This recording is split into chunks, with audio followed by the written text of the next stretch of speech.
तुम्हाला खरंच असं वाटतंय की एखाद्या आयफोनसाठी कुणालनं स्वतःचा जीव दिला आणि स्वतःच्या वडिलांनी आईला देखील घेऊन गेला? तर हा व्हिडिओ पहिला बघा. हा तोच कुणाल आहे ज्या कुणालच्या संस्कारावरती आपण जज करायला लागलोय. किती सोपं झाले लोकांना जज करणं की त्याच्यावर संस्कार नव्हते म्हणून त्याने एका मोबाईलच्या हट्टासाठी स्वतःचं जीवन संपवलं आणि आई आणि वडिलांना देखील घेऊन गेला. पण तुम्हाला हे माहिती आहे का की एका वर्षाआधी देखील तोच कुणाल त्या डोंगरावरती स्वतःला संपवण्यासाठी गेला होता. याच्या अगोदर सुद्धा 1 वर्षापूर्वी तो इथं आला होता. पोलीस डिपार्टमेंटनी आणि फायर ब्रिगेडनी त्याला विनंती करून तेव्हा वापस केलं होतं. पण परत 1 वर्षानंतर त्याला जे करायचं होतं ते त्यानं केलं.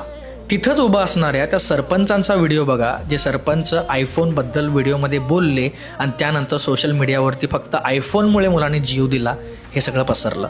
फोनचा जो विषय होता मी त्याला सहज बोलून गेलो की बाबा तुझ्याकडे जो आयफोन आहे, तुझे आई वडील तुझा लाड पुरवतात, आयफोन आहे, तू